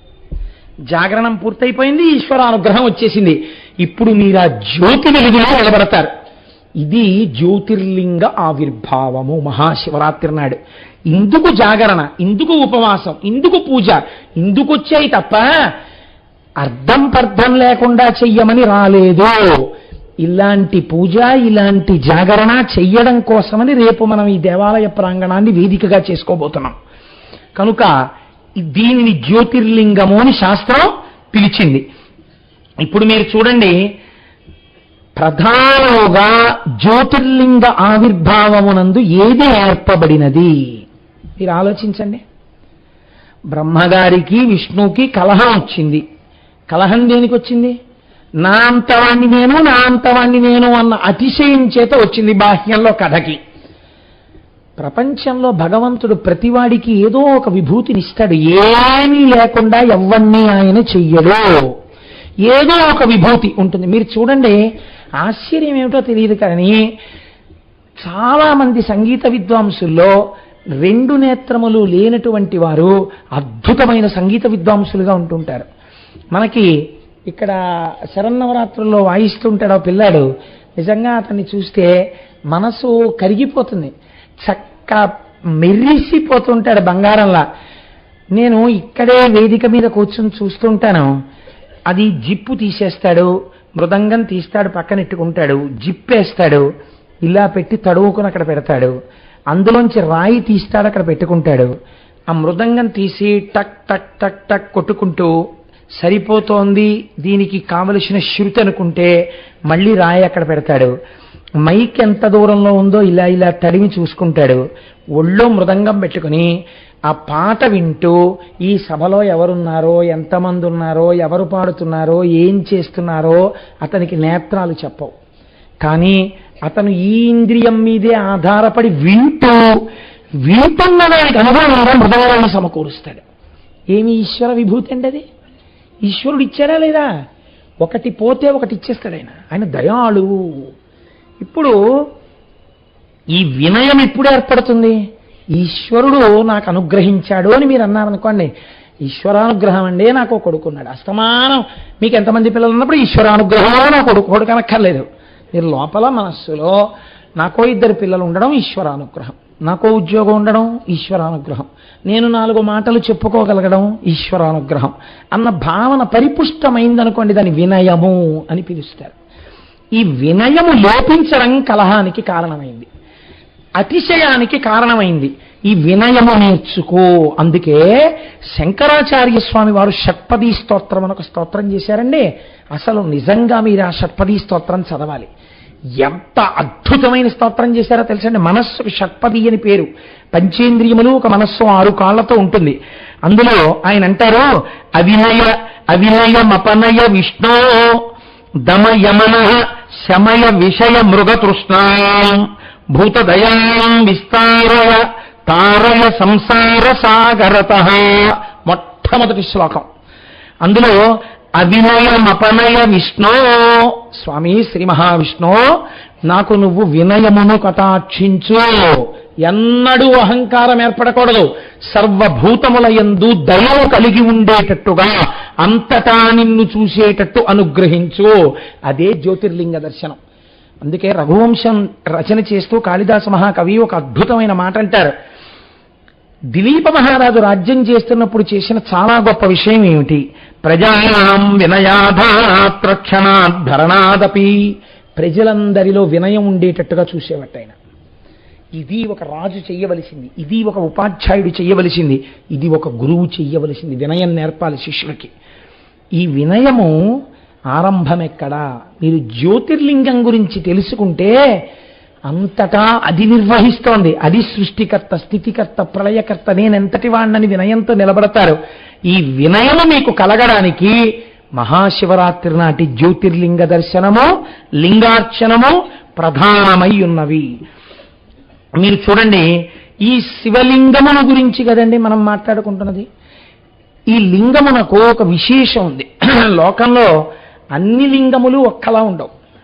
మొట్టమొదట అన్నిటికన్నా చాలా గొప్పదైనటువంటి లింగాన్ని స్వయంభూ లింగము అని పిలుస్తారు. స్వయంభూ అంటే ఒకళ్ళు ప్రతిష్ఠ చేయరు, తనంత తాను వెలుస్తుంది. శ్రీశైలాది క్షేత్రములు. 2 దివ్యలింగములు అంటే దేవతలు ప్రతిష్ఠ చేసినవి. కుమారస్వామి ప్రతిష్ఠ చేసినటువంటి కుమారారామన్ సామర్లకోట అలాంటివి. మానుషలింగములు మనుష్యులు ప్రతిష్ఠ చేసినవి. ఆర్షలింగములు మహర్షులు ప్రతిష్ఠ చేసినవి. రాక్షసలింగములు రాక్షసులు ప్రతిష్ఠ చేసినవి.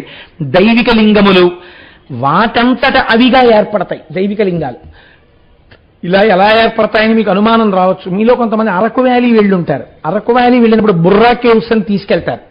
ఆ బుర్రా కేవ్స్ లో ఒక చిత్రం ఉంటుంది. పైనుంచి నీటి బిందువులు కింద పడతాయి. కొండ తొలిచి లోపలికి గుహ ఉంటుంది. ఆ కొండ ఉపరితలం ఎక్కడో పైన ఉంటుంది.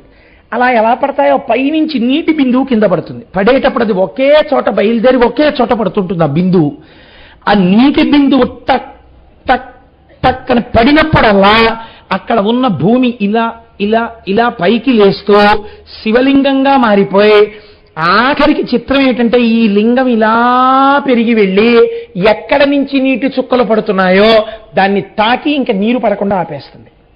మర్రి చెట్టు ఊడలా పెరిగిపోతుంది. దీన్ని దైవిక లింగములు అంటారు. మీరు బుర్రా గుహల్లో చూడొచ్చు. కాబట్టి ఇవి దైవిక లింగములు. బాణలింగములను ఉంటాయి. అవి నర్మదా నదీ ప్రవాహము యొక్క ఒరిపిడి చేత ఏర్పడతాయి. వాటిని బాణలింగములు అని పెడతారు. మనం ఈ లింగము ఏదైతే ఉందో ఆ లింగము మీరు బాగా గుర్తుపెట్టుకోండి. మీరు ఈ కంటి చేత చూడలేని సృష్టికర్త, స్థితికర్త, ప్రళయకర్త ఆ ఈశ్వరుడే. అందుకే మన వాళ్ళు ఏం చెప్పారంటే తప్పకుండా దేవాలయ దర్శనం అలవాటు చేసుకో అని ఎందుకు చెప్తారో తెలుసండి. మీరు ఒక భావన చెయ్యాలి. నేను ఎక్కడ నుంచి వచ్చానో వెనక్కి వెళ్ళారనుకోండి, ఎప్పుడో మీరు అమ్మ కడుపులో పడుకున్నారు. అక్కడ వరకు మీకు తెలుసు, ఎందుకంటే అమ్మ కడుపులోంచి వచ్చారు కాబట్టి అమ్మ కడుపులో పడుకున్నారు. అమ్మ కడుపులోకి నేను నేను నేనన్నప్పుడల్లా నేను కోటేశ్వరరావు అని ఒక భావన ఉంటుంది కదా. ఇది అమ్మ కడుపులోకి ఎక్కడి నుంచి వచ్చింది. అంతకు ముందు కూడా ఎక్కడి నుంచి వచ్చి ఉండాలి కదా. ఎక్కడి నుంచి వచ్చి ఉంటుంది అంటే అంతకు ముందు కూడా నేను ఎక్కడో ఉన్నాను, ఏదో ఉపాధిలో ఉన్నాను. ఆ ఉపాధి వదిలి ఈ ఉపాధిలోకి వచ్చాను.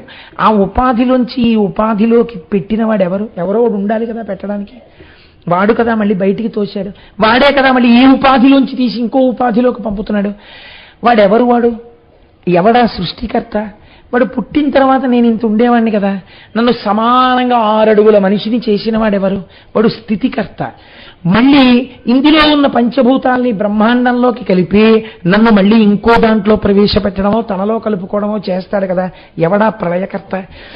వాణ్ణి ఒకసారి చూడకపోతే కృతజ్ఞం అయిపోతోంది కదా, ఆ రోజు ఎందుకు పనికి రాకుండా పోతోంది. ఆ రోజుకి కన్ను తెరిచినప్పుడు సృష్టి, ఆ రోజంతా తిని తిరిగినప్పుడు స్థితి, నిద్రపోయినప్పుడు లయ. ఒక రోజులో సృష్టి స్థితి లయలు ఉన్నాయి. ఈ మూడు చేస్తున్నవాడు ఎవరు? వాడిని ఒకసారి చూసొద్దామని మీకు అనిపించద్దు? పనికి మాలిన వాళ్ళందరినీ చూస్తున్నారే మీరు. వీడిని చూసొద్దామని మీకు ఆర్తి కలిగితే మీరు గుళ్ళోకి వెళ్ళాలి. వాడు అక్కడే ఉంటాడు, ఇంకెక్కడా ఉంటాడు. వాడు రైతు బజార్లో కనపడ్డాడు, వాడు మీకు ఆలయంలోనే కనపడతాడు. నా మాటలో అయితే నేను శివపురాణం చెప్తున్నాను, శివాలయం అయినా విష్ణువాలయం అయినా కనపడతాడు. మీకు శ్రీమన్నారాయణుడుగానైనా వాడే, శివుడిగానైనా వాడే. నేను ఆ భేదం పాటించలేను, ఎందుకంటే నేను శంకరాచార్యులు వారిని నమ్మి ఉన్నాను కాబట్టి నేను అలాంటి భేదం నేను చెప్పలేను. ఏ దేవాలయానికి వెళ్ళినా వాడే ఆ రూపంలో ఉన్నాడు. కాబట్టి ఇప్పుడు అటువంటి స్వరూపాన్ని మీరు చూస్తే మీకు ఎవరు సృష్టికర్తయో, స్థితికర్తయో, ప్రళయకర్తయో తెలుస్తోంది. అదే ఒక గుర్తుగా చూసినప్పుడు లింగమై కనపడుతోంది. ఇప్పుడు ఈ లింగము రూపమున్నదా, రూపము లేనిదా? రూపమున్నది, రూపము లేనిది. కాళ్ళు చేతులలో కళ్ళు ముక్కులు, కాబట్టి ఇది రూపమున్నది కాదు. రూపం లేదా, మీ కంటికి కనపడుతోంది, ఏదో కనపడుతోంది కాబట్టి రూపమున్నది. కాబట్టి దీన్ని అరూపరూపి, అలాంటి దాని యందు మనస్సు నిలబెట్టి ఉపాసన చేస్తున్నాడు. కాబట్టి కరచరణాదులతో ఉన్న మూర్తి ఉపాసన కన్నా లింగోపాసన ఒక మెట్టు పైన ఉంటుంది ఉపాసనలో. దీని నుంచి దానికి ఎదుగుతారు, ఎదిగి లింగోపాసనం వైపు కెడతారు. అందుకే మహాభారతంలో దీని మీద కొన్ని ఘట్టాలు ఉన్నాయి. లింగోపాసన చేసినటువంటి వాడిని కరచరణాదులతో కూడిన వాడి ఉపాసన భంగపరచలేదు, ఒక మెట్టు పైన ఉంటాడు. అంతే కదండి, ఓ బిఏ చదువుకున్నవాడి కన్నా ఓ ఎంఏ చదువుకున్నవాడు ఎక్కువ ఉంటాడు. అయితే శాస్త్ర ప్రయోజనం ఏమిటంటే అందరూ అలా పెరగాలనే, అంతేకాని ఎవరిని ఎక్కడ ఉండిపోమ్మనో, దానిలో దోషాలు పట్టమనో, విమర్శలు చేసుకోమనో శాస్త్రం చెప్పట్లేదు. కనుక ఇప్పుడు అది లింగము, ఆ లింగ రూపాన్ని దర్శిస్తున్నారు. ఈ లింగమే సాకారం అవుతుంది. ఇప్పుడు ఈ లింగము సాకారమైందనుకోండి, పార్వతీ పరమేశ్వరులుగా కనపడతారు. ఇక్కడ మీరు ఒక విషయాన్ని చాలా జాగ్రత్తగా మనస్సులో పట్టుకుని వినండి. రేపటి రోజున మీకు ఒక అపురూపమైనటువంటి మూర్తిని ఇస్తారు పూజ చేసుకునేటప్పుడు. ఆ మూర్తి ఎలా ఉంటుందో తెలుసా అండి? పంచసామ్యములు కలిగినటువంటి మూర్తిగా ఉంటుంది. పంచసామ్యములు కలిగినటువంటి మూర్తి అంటే ఒక మంచం ఒకటి వేసి ఉంటుంది. ఆ మంచానికి ఆగ్నేయమునందు చతుర్ముఖ బ్రహ్మగారు కోడలో ఉంటారు. అదే మంచానికి నైరుతి దిశయందు శ్రీ మహావిష్ణువు ఒక కోడుగా ఉంటారు. వాయవ్య దిశయందు రుద్రుడు కోడుగా ఉంటాడు. ఈశాన్య దిక్కునందు మహేశ్వరుడు కోడుగా ఉంటాడు. ఇలా తల కనపడుతూ పర్యంకంగా, అంటే పైన ఉండేటటువంటి బెడ్గా సదాశివుడు ఉంటాడు. దాని మీద ఇద్దరు కూర్చుని ఉంటారు. ఇద్దరు ఎర్రగా ఉంటారు. ఇద్దరికీ 4 చేతులే ఉంటాయి. ఇద్దరి మొహాలు గుండ్రంగా ఉంటాయి. ఇద్దరు ఒకే ఆయుధాలు పట్టుకుంటారు. ఇద్దరి పేర్లు ఒక్కలా ఉంటాయి. ఈయన శివ అయితే ఆవిడ శివా, ఈయన హంస ఆవిడ హంసి, ఈయన భైరవ ఆవిడ భైరవి, ఆయన సమయ ఆవిడ సమయి. ఇద్దరి యందు ఏ తేడా ఉండదు. ఆయన ఎడమ తొడ మీద ఈవిడ కూర్చుంటుంది. అంటే సృష్టికర్త, స్థితికర్త, ప్రళయకర్త, సృష్టి స్థితి ప్రళయములే కాకుండా, లయములే కాకుండా తిరోధాన అనుగ్రహములను ఇంకో 2 చేస్తారు. ఈ తిరోధానం అంటే మీరు ఎక్కడి నుంచి వచ్చారో మీకు తెలియకుండా చేయడం, తెరడ్డం పెట్టేయడం. దీన్ని తిరోధానం అంటారు. అజ్ఞానం. ఆవిడే అనుగ్రహిస్తే తెరపైకి ఎత్తేస్తుంది, ఎక్కడి నుంచి వచ్చారో చెప్పేస్తుంది. కాబట్టి ఇప్పుడు పరబ్రహ్మంలో కలిపేస్తాడు. ఇలా కలిపేయడాన్ని అనుగ్రహం అంటారు. ఇది ఆ పర్యంకం సదాశివుడు చేస్తాడు.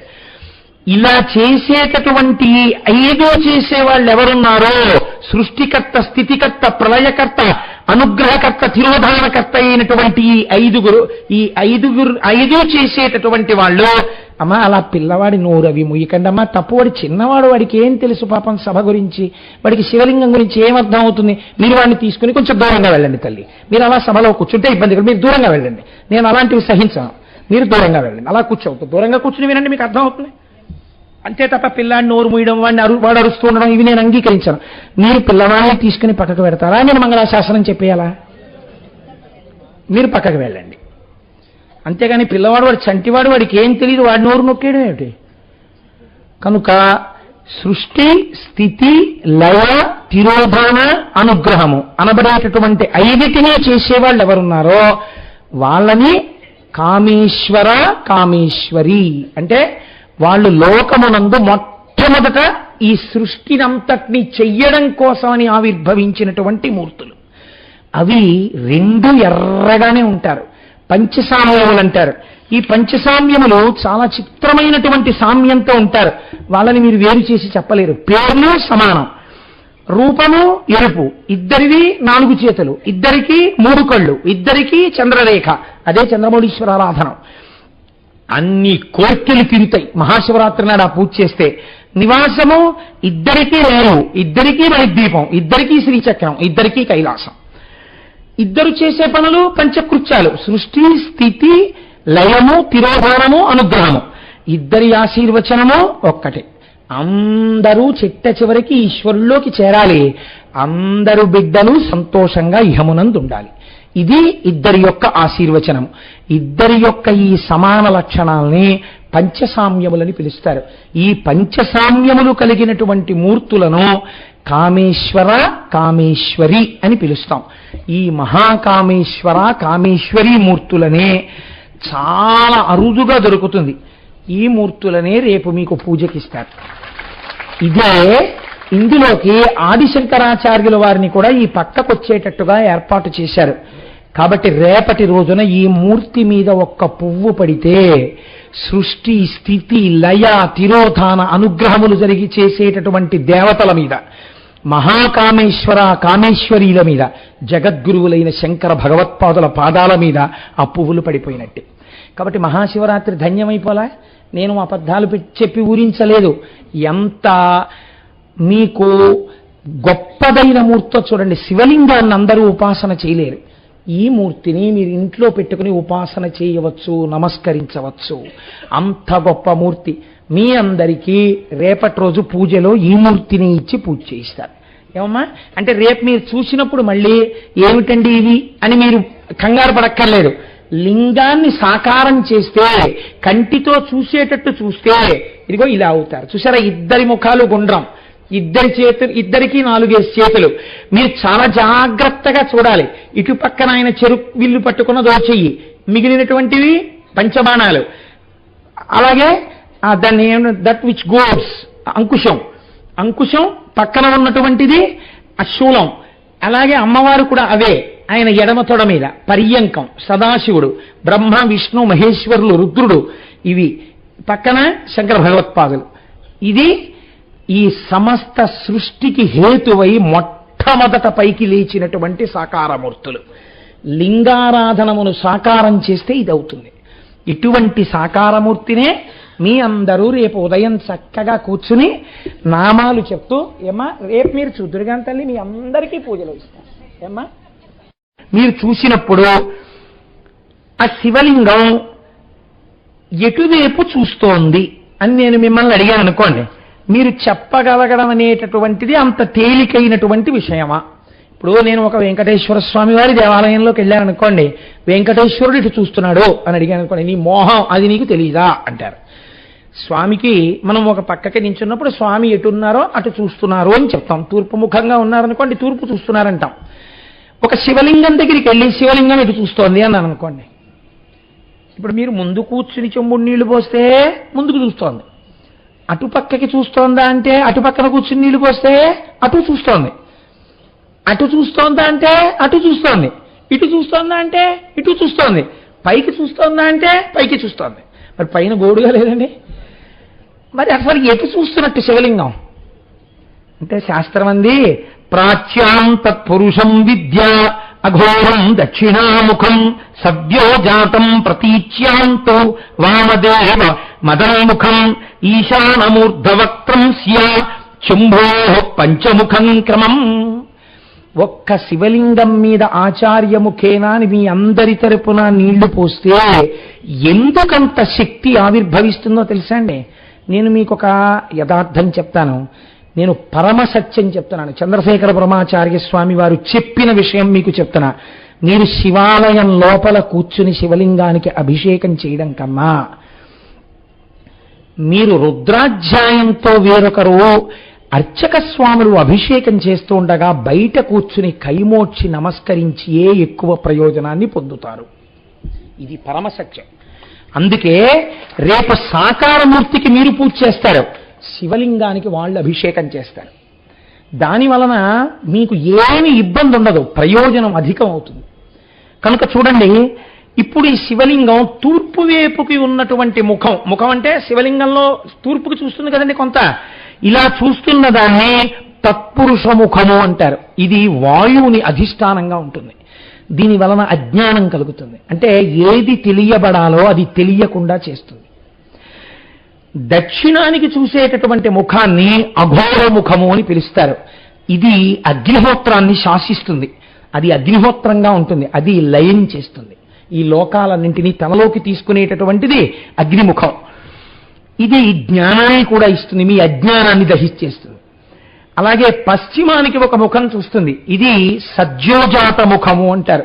ఇదే రేపు మీరు విందురుగాని పంచబ్రహ్మమంత్రములని సజ్జోజాతం ప్రపద్యామి సజ్జోజాతాయ వై నమో నమః భవే భవేనాతి భవే భవ స్వమాన్ భవోద్భవాయ నమః అంటారు. ఆ పశ్చిమ ముఖం నుంచి నీళ్లు, పాలు, పసుపు నీళ్లు, విభూతి జలాలు, పళ్ళరసాలు కారిపోతుంటే అది తడిసినప్పుడల్లా మీకు అనుగ్రహం కలిగేస్తుంటుంది. కాబట్టి ఇప్పుడు అది భూ సంబంధంగా ఉంటుంది, అది సృష్టికి కారణం అవుతుంది. అందుకే మీరు చూడండి, లోకంలో రెండేనండి. ఏమండి పిల్లలు పుట్టలేదు, సుందరకాండ చదువుకోండి. ఏమండి పిల్లలు పుట్టలేదు, శివాభిషేకం చేసుకోండి. ఏమండి దుష్ట నక్షత్రంలో పిల్లాడి పుట్టాడు, సుందరకాండ పారాయణ చేసుకోండి. ఏమండి దుష్ట నక్షత్రంలో పిల్లాడి పుట్టాడు, అభిషేకం చేసుకోండి. ఏమండి అపమృత్యు వస్తుందేమో అని భయంగా ఉంది, సుందరకాండ చదువుకోండి. ఏమండి భయంగా ఉంటుంది, శివాభిషేకం చేసుకోండి. ఏమండి పీడకలలు వస్తున్నాయి, సుందరకాండ చదువుకోండి. ఏమండి పీడకలలు వస్తున్నాయి, శివాభిషేకం చేసుకోండి. ఈ రెండే లోకంలో, ఇంకోటి లేదు. మూడోది కారణమేమి? ఈ రెండే హనుమ శివాంశ. మహానుభావుడు రామచంద్రమూర్తి గురించి అసలు చెప్పవలసిందే ఉంది, అంత జ్యోతిస్వరూపుడు ఆయన. కాబట్టి ఆ రెండే అంత గొప్పవి. కనుక చూడండి, ఉత్తరంగా చూసే ముఖాన్ని వామదేవ ముఖం అంటారు. ఇది నీటిని అధికారముతో కలిగి ఉంటుంది. ఇది స్థితికారకమై ఉంటుంది, లోకాన్నంతటినీ బతికిస్తుంది. అందుకే వర్షాలు పడట్లేదు, శివలింగానికి అభిషేకం చేయండి అంటారు. చేస్తే వామదేవ ముఖం బాగా తడిసిందనుకోండి, అనుగ్రహించి వర్షాలు పడతాయి. పైకి ఒక ముఖం చూస్తూ ఉంటుంది, ఇది ఈశాన ముఖం అంటారు. దీన్ని సదాశివ అని పిలుస్తారు. ఇది ఆకాశ స్వరూపి అయి ఉంటుంది. ఇదే మోక్షాన్ని కటాక్షిస్తుంది. అందుకే మహన్యాసము అని చేయిస్తారు. నా రుద్రో రుద్రమర్చయేత్, మీరు రుద్రుడు కాకుండా రుద్రుడు అర్చించకూడదు. అందుకే ఇవన్నీ మీలోకి ఆవాహన చేసుకునే ముందు తూర్పుకి దిగిన నమస్కారం, దక్షిణానికి నమస్కారం, పశ్చిమానికి నమస్కారం, ఉత్తరానికి నమస్కారం, పైకి నమస్కారం, కిందకి నమస్కారం, అవయవాల్లోకి న్యాసం అన్నీ చేయిస్తారు. మనకి ఆ మంత్రాల అర్థాలు తెలియకుండా చేసేస్తూ ఉంటాం. యథార్థమునకు ఇదంతా శివుడి యొక్క ముఖాలుగా చూస్తారు. ఇప్పుడు శివలింగం ఎన్ని వైపులా చూస్తోంది? 4 దిక్కులు చూస్తూ 5వ దిక్కును కూడా చూస్తోంది. కాబట్టి అది ఈ 5ంటితో పంచభూతములను శాసిస్తుంది. ఈ 5ంటితో సృష్టి, స్థితి, లయ, అజ్ఞాన, మోక్షములు 5ంటికి కారకమవుతుంది. ఈ 5ంటితో మీకు సమస్త ఫలితములను ఇచ్చేస్తుంది. కాబట్టి శివలింగం చల్లబడ్డం ఊరంతా చల్లగా ఉండడమే. కాబట్టి అసలు శాస్త్రం అంది లింగ గర్భం జగత్సర్వం త్రైలోక్యంచ చరాచరం లింగ బాహ్యాత్ పరం నాస్తి తల్లింగం చ ప్రపూజయేత్.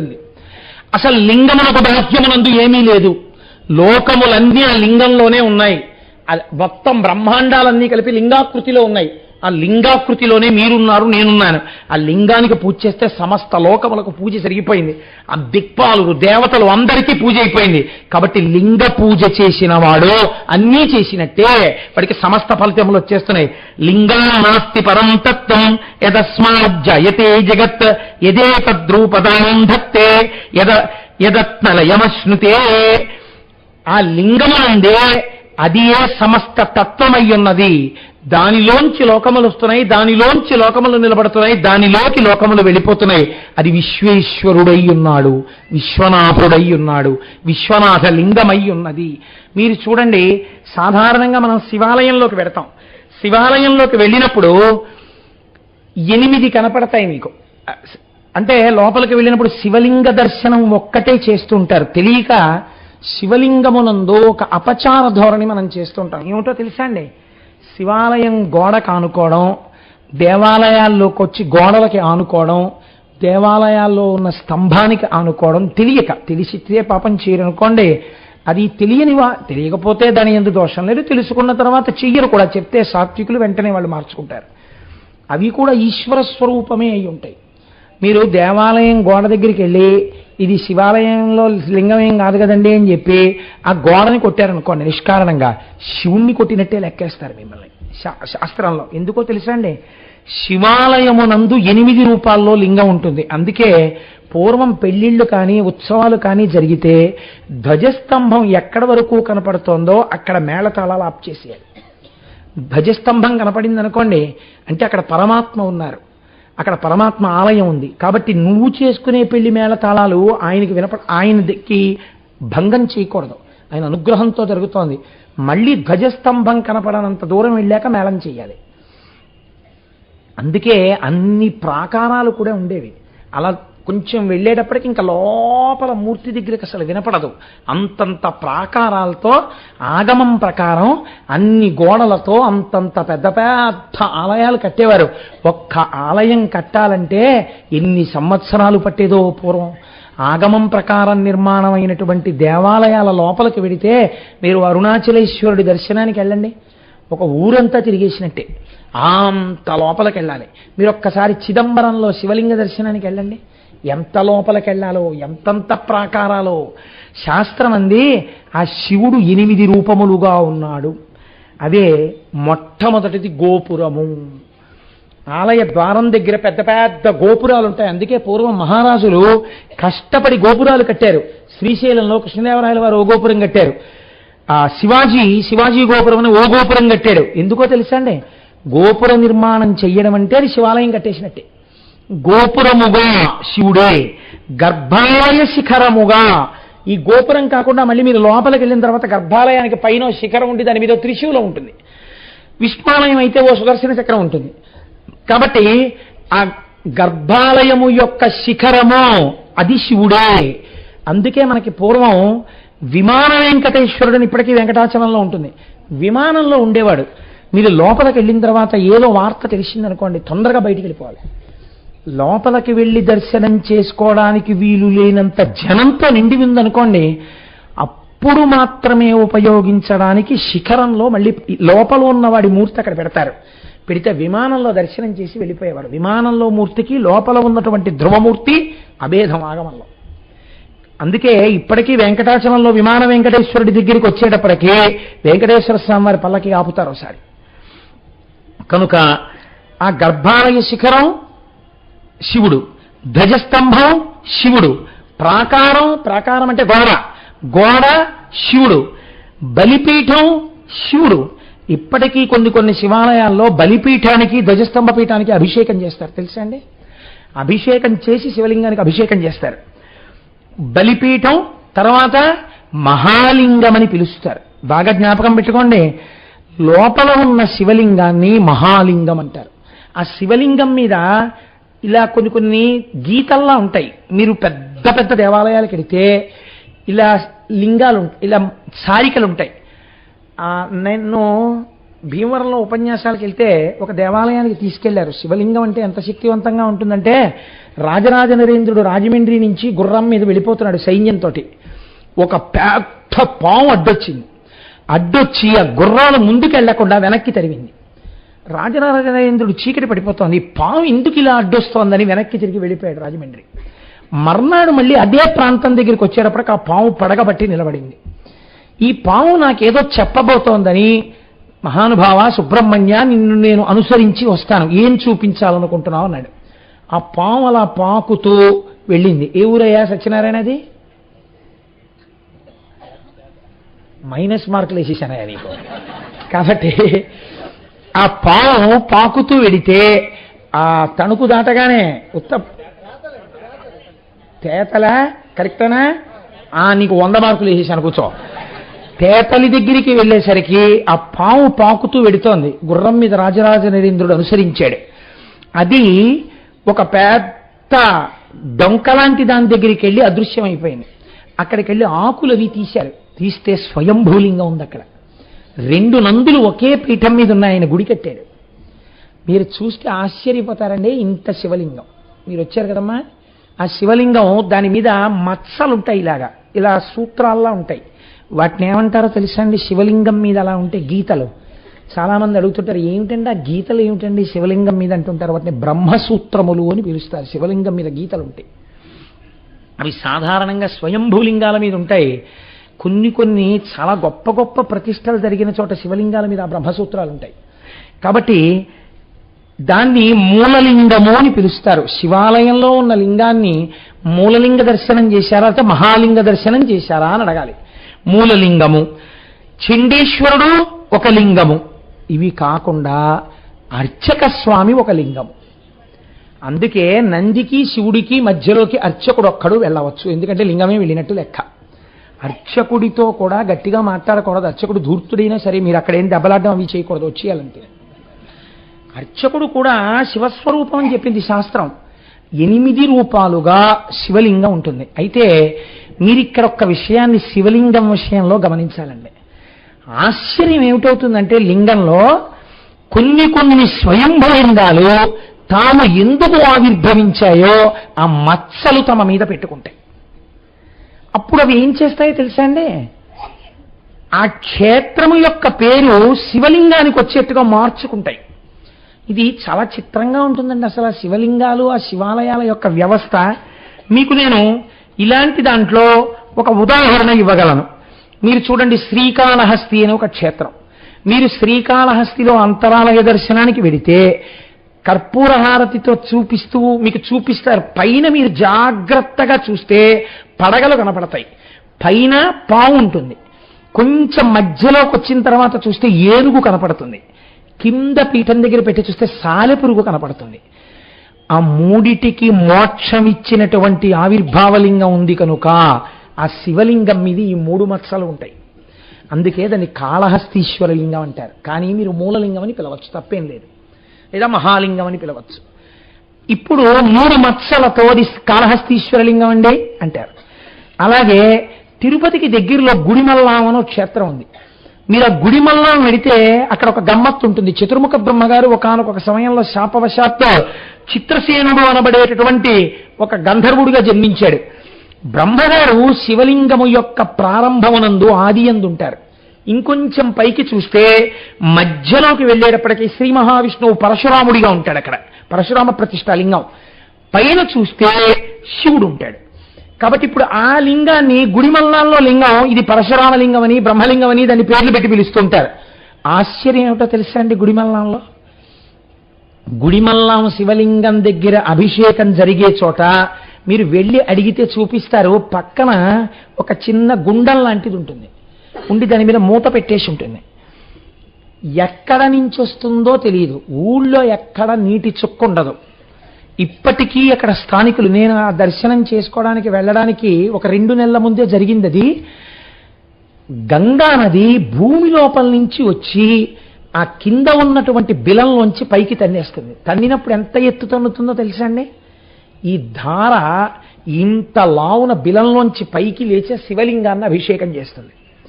అలా ఎన్నాళ్ళు చేస్తుంది? 9 రోజులు చేయొచ్చు, 10 రోజులు చేయొచ్చు, 15 రోజులు చేయొచ్చు, నెలలాళ్ళు చేయొచ్చు. ఆ ఊరంతా నీటితో నిండిపోతుంది. నిండిపోయిన తర్వాత కొన్నాళ్ళకి గర్భాలయంలోనూ ఆలయంలో నిండిపోయిన అభిషేక జలాలన్నీ మళ్ళీ ఆ గుండమే తీసేసుకుంటుంది, మళ్ళీ వెళ్ళిపోతాయి. అలా వెళ్ళిపోయిన తర్వాత మీరు మూతెత్తి చూస్తే ఏమీ ఉండదు, ఖాళీ. ఇన్ని నీళ్లు ఎలా వస్తాయో, ఎలా జరుగుతుందో అభిషేకం ఇప్పటికి ఎవరికీ తెలియదు. మీరు కావాలంటే కోటేశ్వరరావు అబద్ధం చెప్పారనుకుంటే గుడిమల్లాం వెళ్ళి అడగండి. ఆర్కియలాజికల్ డిపార్ట్మెంట్ వాళ్ళని మీరు అడిగితే తీసుకెళ్లి చూపిస్తారు. కాబట్టి గుడిమల్లాంలో ఉండేటటువంటి లింగానికి అటువంటి పేరు. అలాగే వెంకటాచలం కొండ కింద కపిల తీర్థము అని ఒక తీర్థం, అక్కడ ఉండే శివలింగం తేనె రంగులో ఉంటుంది, భలే గమ్మత్తుగా ఉంటుంది. దాని మీద మీరు జాగ్రత్తగా చూస్తే ఆవు పాదాలు ఉంటాయి. మా వర్ధస్య, ఇంకా పెరగవద్దు అని పాతాళంలో కపిల మహర్షి పూజ చేస్తున్న శివలింగం భూమిని భేదించుకుని పైకొస్తే కామధేనువు తన పాలధారలతో అభిషేకం చేసి గెట్ట తీసి ఆయన మీద పెట్టి అడిగింది, మా వర్ధస్య, ఇక పెరగకు అని అడిగింది. ఆ పాదము కనపడుతుంటుంది, కపిల మహర్షి చేత పూజ చేయబడింది కాబట్టి దాన్ని కపిలలింగము అని పిలుస్తారు. కాబట్టి శివాలయంలో లింగము ఒకటే, మీరు పిలిచినప్పుడు మూలలింగం అని పిలుస్తారు. స్థూలలింగం ఆలయగోపురం, భద్రలింగం బలిపీఠం, సూక్ష్మలింగం లోపల ఉన్న మహాలింగం. శైవాగమం ప్రకారం శివాలయం ఎలా ఉండాలో అలాగే ఉండాలి. శివాలయంలో దేవతామూర్తుల స్థానములు మారడానికి మాత్రం వీల్లేదు. అది ఎంత పెద్ద శివాలయం అవనివ్వండి, నైరుతిలో విఘ్నేశ్వరుడు ఉండాలి, పడమట సుబ్రహ్మణ్యుడు ఉండాలి, ఉత్తరమునందు చండీశ్వరుడు ఉండాలి, దక్షిణమునందు దక్షిణామూర్తి ఉండాలి, ఆగ్నేయమునందు సోమస్కందుడు ఉండాలి, ఈశాన్యమునందు నటరాజు కానీ భైరవమూర్తి కానీ ఉండాలి.